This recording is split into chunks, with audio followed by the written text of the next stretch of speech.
The city of Detroit struggles with low voter turnout. Only 51% of eligible Detroit voters actually voted in last year's presidential election.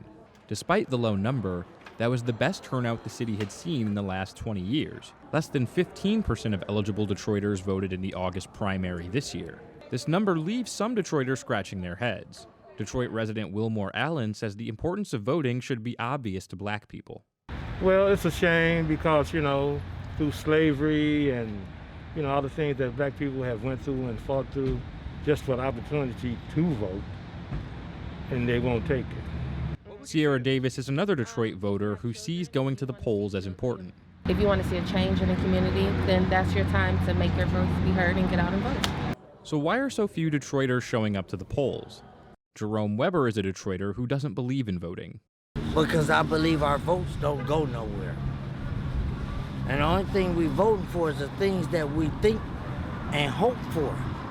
This gonna come to pass, which never come to pass. So this is why I don't believe in voting. Weber said he believes no matter who he would vote for, nothing would actually change. What do it have to benefit me to vote in this next election? Detroiter Demetrius Knuckles strongly disagrees. The vote does count. The only time a vote doesn't count is when you don't vote. Knuckles spent 28 years behind bars before getting out of prison in 2018. He now works as a street team leader with Michigan Liberation, a grassroots organization focused on criminal justice reform. He now spends his time talking to people like Jerome, hoping to inspire them to vote. Knuckles says often, one of the reasons people don't vote is simply because they don't know they can. People who are on parole, probation, they don't think that they could vote. People who are awaiting trial, they don't think that they could vote. You have people who have warrants out for their arrest. They don't think that they could vote. Knuckles spends a lot of time working in areas of Detroit with low voter turnout, particularly in the city's 48205, 48215, and 48213 zip codes on the east side. Some of the precincts in this area had less than 3% voter turnout during the August primary. Knuckles says given some of the hardships facing thousands of Detroiters, he understands why a lot of them don't care about voting. When you have been down like we have been down, and impoverished like we have been impoverished, and discriminated against like we've been discriminated against, we automatically are against the system that is discriminating against us and keeping us impoverished. So we don't want to vote for that system.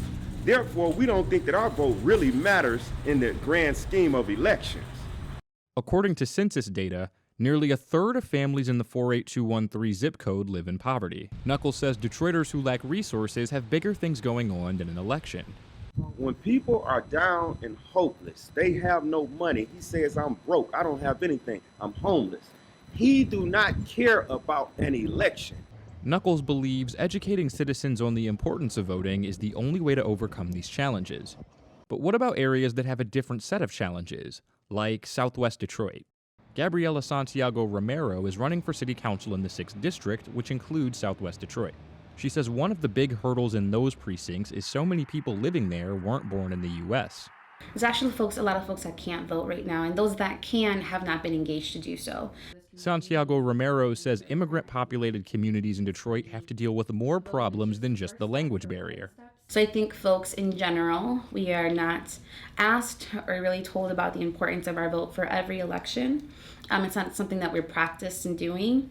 And then since it's not something that it's in practice, new immigrants, as soon as they can vote, often don't because it's not something that we practice here. Her opponent in this race is Hector Santiago. He agrees that getting people to vote in municipal elections is important. That's why he's been going door to door, not only trying to get people to vote for him, but just to get them to vote.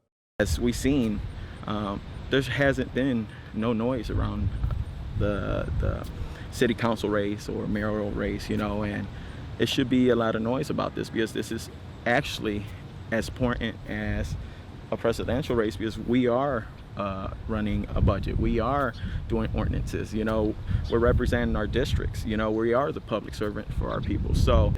And he feels he's responsible for getting people informed. Oh my goodness, but if it's my district, it's my responsibility.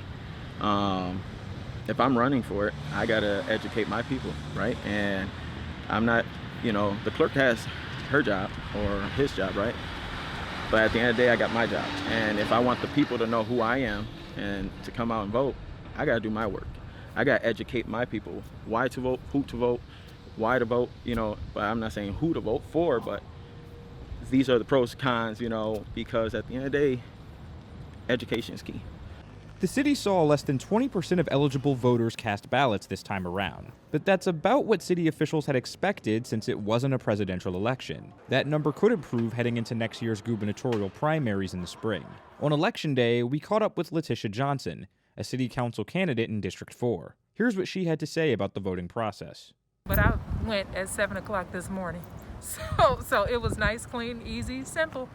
Detroiter Hubert Edwards was happy to be among the relative few who voted in this most recent election. Today to vote, and I vote.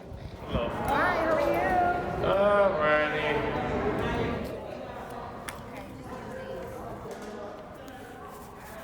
I voted.